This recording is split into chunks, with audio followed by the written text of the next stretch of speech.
are downloading from Ravi Zacharias International Ministries. Support for this podcast comes from your generous gifts and donations. You can find out more about Ravi Zacharias and the team at www.rzim.org.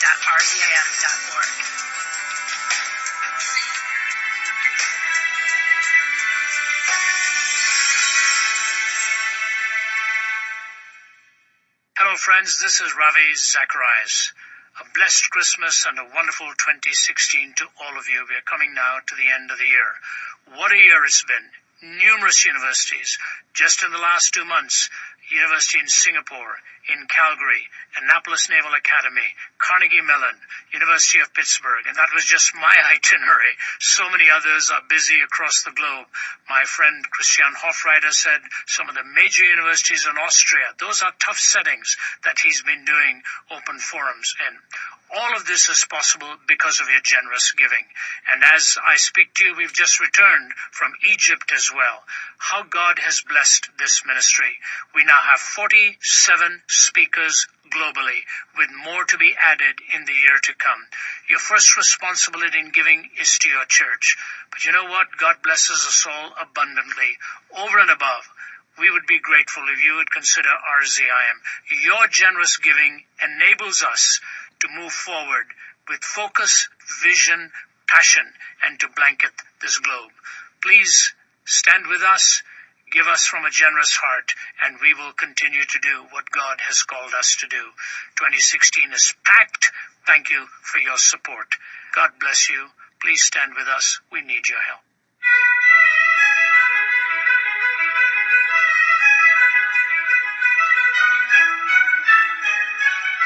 Atheism as a system is self-defeating. Bertrand Russell recognized that, so he did a quick two-step on it. He moved to agnosticism.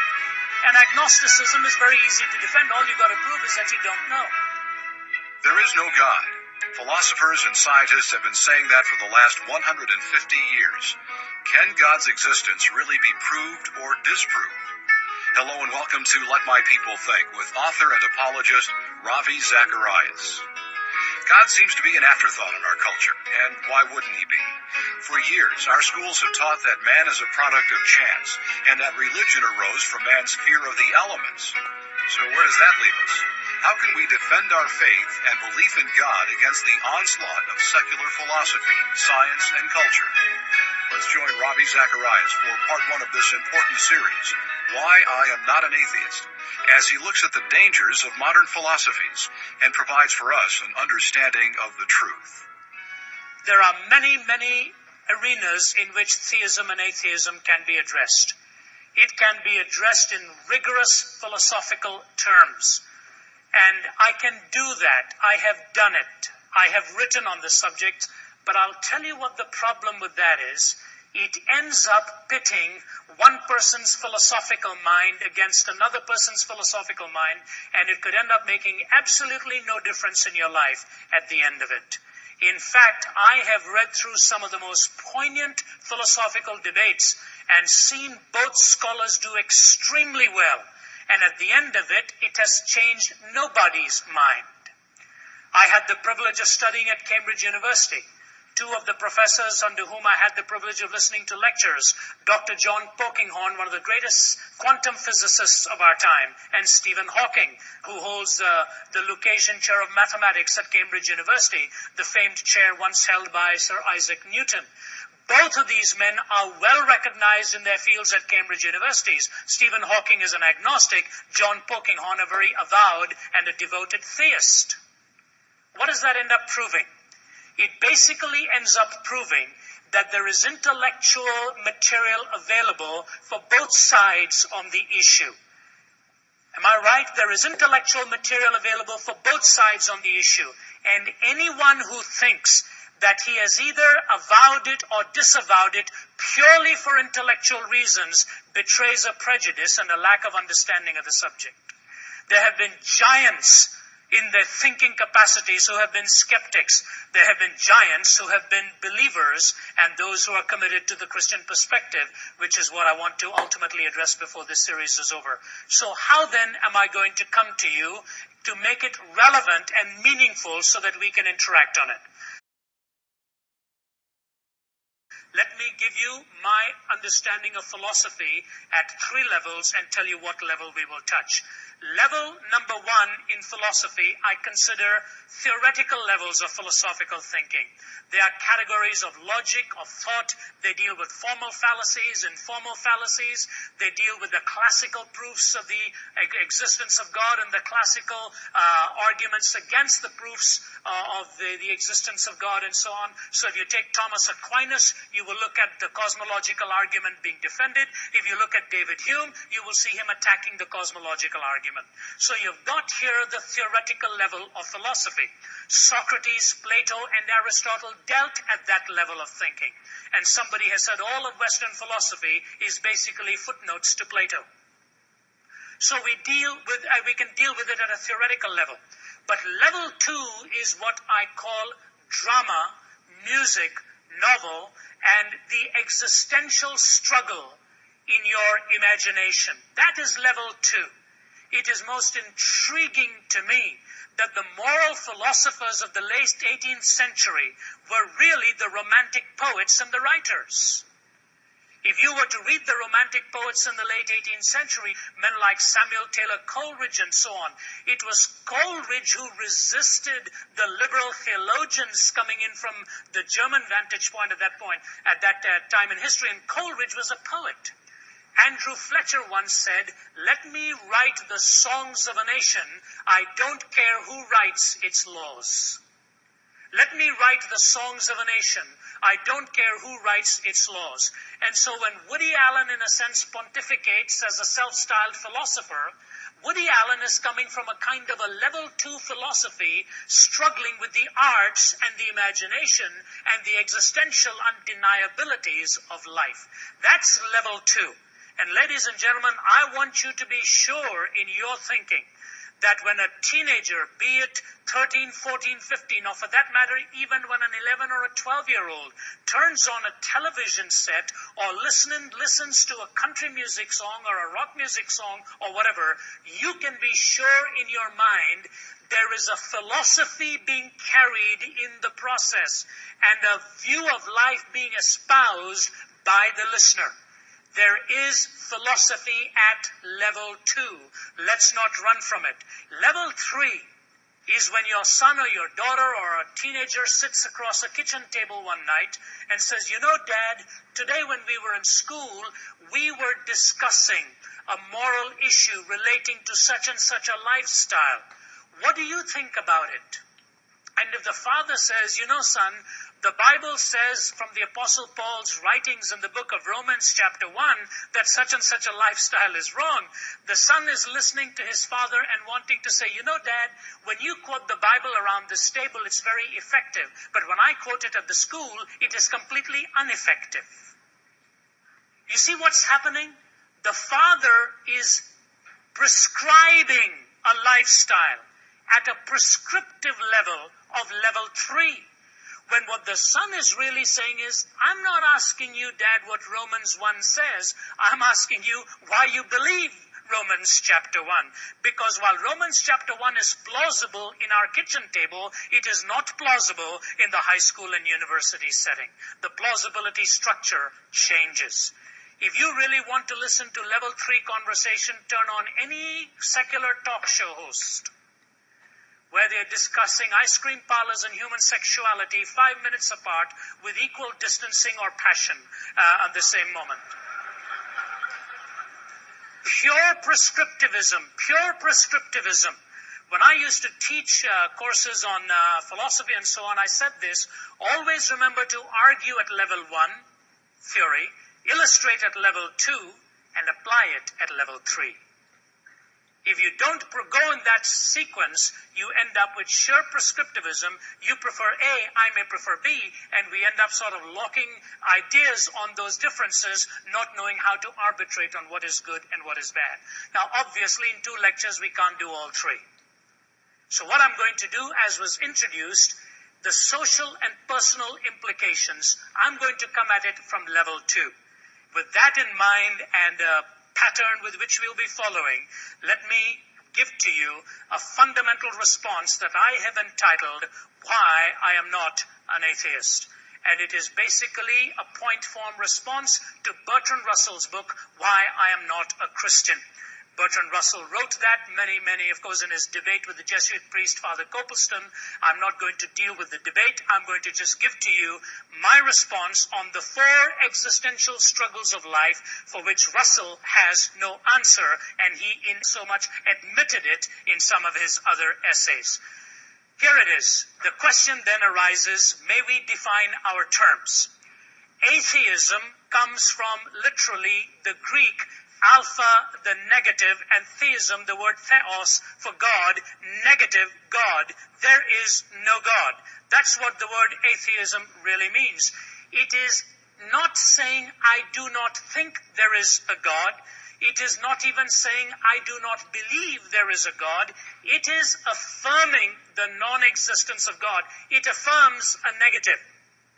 It affirms the non-existence of God. Now, we don't need to take too long into that, because anyone with an introductory course in philosophy recognizes that it is a logical contradiction. How can you affirm a negative in the absolute?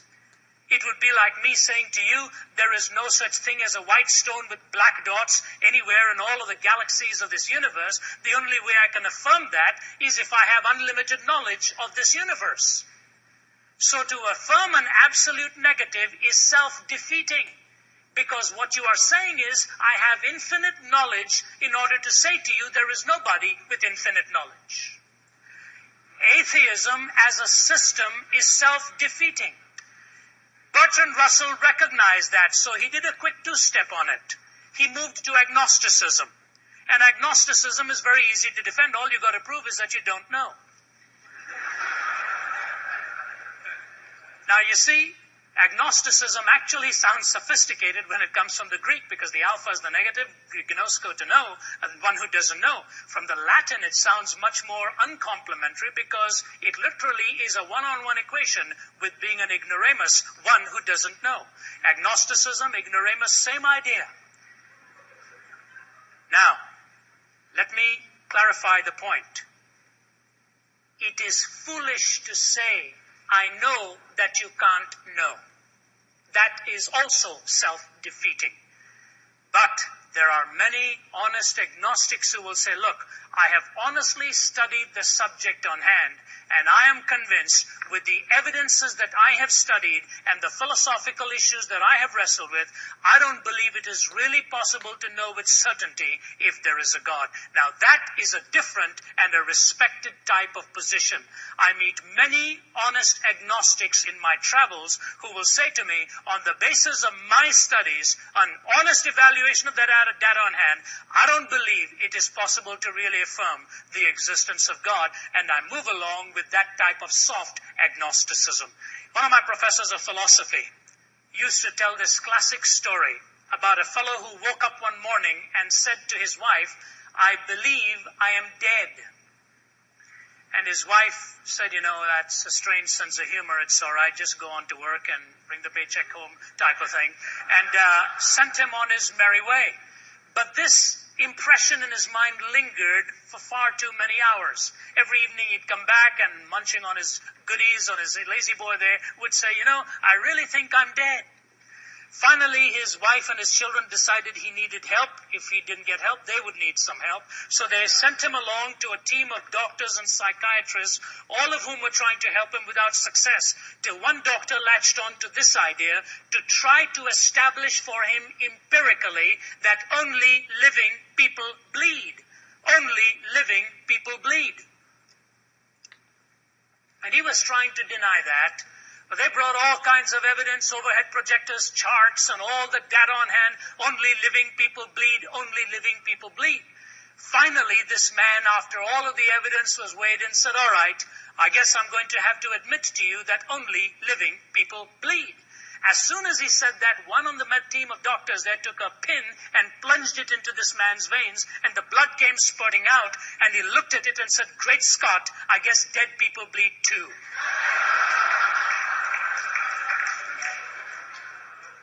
Do you realize that in many ways that man was really dead? Because from all vantage points of evidence, there was nothing you could bring to get him to change his mind.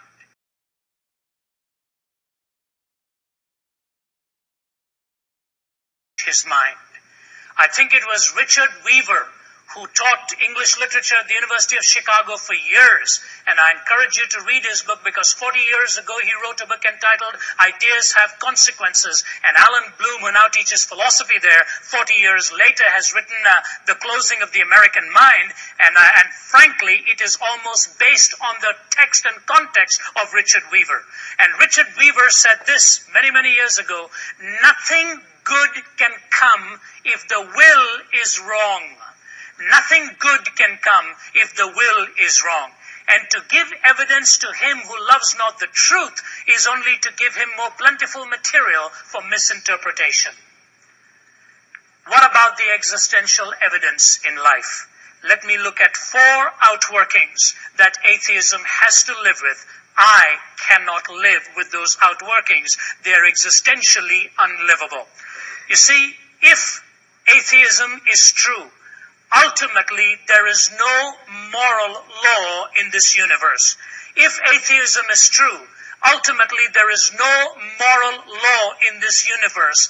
And any moral pronouncement is either utilitarian, pragmatic, subjective, or emotive. It is either utilitarian, pragmatic, subjective, or emotive. There is no moral law reflective in this universe, and anything that deals with good and bad is purely the product of your environment and your culture. And let me unfold this argument and tell you how it works. Listen to the words of Nietzsche, the German philosopher who I think was one of the most honest thinkers of the past century. Listen to what he says in his Madman. Have you not heard of that madman who lit a lantern in the bright morning hours, ran to the marketplace and cried incessantly, I'm looking for God, I'm looking for God. As many of those who did not believe in God were standing together there, he excited considerable laughter. Have you lost him then, said one. Did he lose his way like a child, said another. Or is he hiding?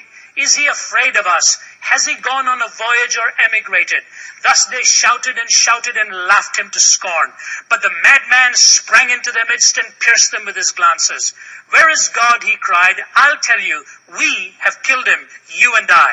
We are all his murderers. But how have we done this? How were we able to drink up the sea?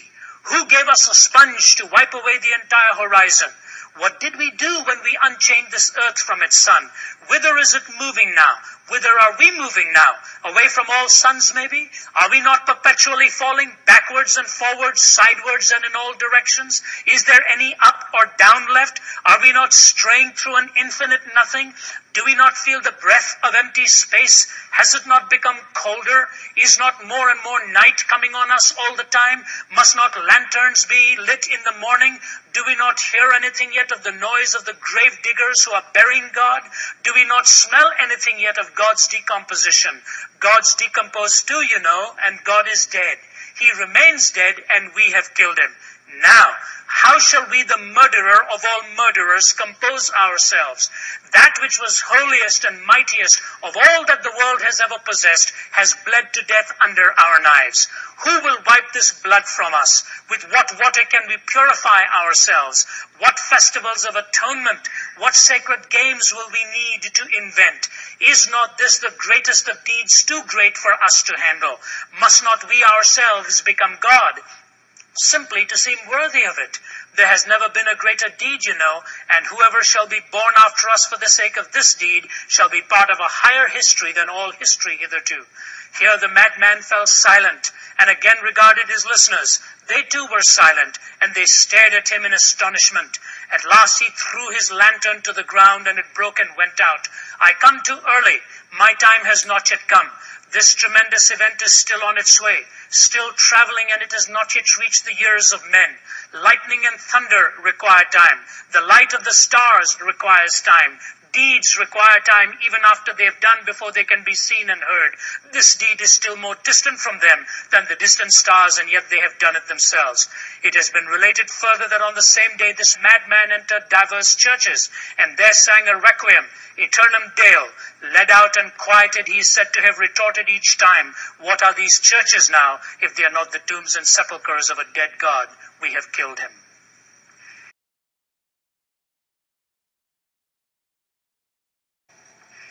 Anytime I hear a man lambasting or criticizing religion for having caused bloodshed, it is a legitimate criticism, because it is unfortunate. But there is an answer to that. I won't go into the answer to that, but let me just say this. The same people often forget of the bloodshed that has been shed in the name of atheism. Stalin was an avowed atheist. He used to be a seminary student preparing for the ministry when he lost his belief in God, and Lenin singularly selected Stalin because of his hatred of things religious. He read Nietzsche. Adolf Hitler personally presented a copy of Nietzsche's writings to Benito Mussolini. Hitler took Nietzsche's thinking and gave it a kind of a military interpretation. And we tend to forget that the most intelligent nation of the world at that time were the ones who designed the concentration camps, also sat enthralled before the music of Wagner for their entertainment. But Hitler took Nietzsche and translated it into his political theory. The Superman, getting it right out of Nietzsche's writings. But what Nietzsche is pointing out here is, which way are we going to turn? We have wiped away the horizon. Is there any up or down?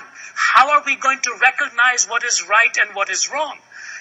You must understand, when Aldous Huxley was writing his book Ends and Means, a book that is really worth reading, Aldous Huxley said this, I wanted to believe the Darwinian idea. I chose to believe it, not because I think there was enormous evidence for it, nor because I believed it had the full authority to give interpretation to my origins, but he says in his book Ends and Means, I chose to believe it because it delivered me from trying to find meaning and freed me to my own erotic passions. You may also know that Karl Marx and Engels had read the Darwinian hypothesis. They wanted to dedicate one of the translations of it to Darwin, and Darwin declined the offer because atheistic economic theory saw some of its underpinnings in the essential definition of man in trying to break us away from any divine origins. There is a connection, and ideas do have consequences. There is no moral law to which we can reflect. Let me illustrate this in the classic illustration of the Holocaust. At the Nuremberg trials, there was a fascinating dialogue going on all the time on how these judges were going to defend themselves. And basically, the man defending them was in the sum and substance trying to argue for their protection by saying they were operating according to the law of their own land. They were operating according to the law of their own land. Finally, in frustration, somebody said, but gentlemen, is there not a law above our laws? Is there not a law above our laws? And the answer of Nietzsche would be no. There is no law above our laws. And if you examine the ramifications of this, you begin to see it in some enormous manifestations, particularly in the Western world today. One philosopher of ethics has put it this way, ours is an age where ethics has become obsolete. It is superseded by science. It is deleted by psychology, dismissed as emotive by philosophy. It is drowned in compassion and retreats before relativism. The usual moral distinctions between good and bad are simply drowned in a maudlin emotion in which we feel more sympathy for the murderer than for the murdered, for the adulterer than for the betrayed, and in which we have actually begun to believe that the real guilty party, the one who somehow caused it all, is the victim and not the perpetrator of the crime. Tell me, is there some confusion going on here? How do we explain that to our teenagers? How do we give them a moral basis for decision making? And those who study these subjects deal with it, and there's a constant contradiction in the value systems. And I'll say this as kindly as I can. The last 22 years of my life have been spent in the West. The equal amount in the beginning was spent in the East. And Western civilization is being rocked at its foundations because Western man does not know the point of reference for the value system that he wants to espouse right now. See, the Middle East still espouses Islam. There's some transcendent leverage to the culture. The Far East or in India, they've still got some transcendent leverage to the culture. We in modern times are daring the lines in the West, and we actually think we can survive without the espousing of a moral law. History cries out against the experiment. That's a scary thought. I wonder how many are aware of the true danger that atheism poses to our culture. You've been listening to part 1 of Ravi Zacharias' message, Why I Am Not an Atheist. Ravi will conclude this message next week. To purchase a copy of this complete message, call us at 1-800-448-6766. You can also order online at www.rzim.org. If you prefer to write, our mailing address is RZIM, Post Office Box 921-939, Norcross, Georgia, 30010. I hope you've had a chance to check out Ravi's weekly television program. You can find it on Roku, Amazon Fire, YouTube, and on cable. Just look for the Church Channel. And on those same outlets, we now have a new program titled The Apologist that features several of the speakers at RZIM. Let My People Think is a listener-supported radio ministry and is furnished by Ravi Zacharias International Ministries, Atlanta, Georgia.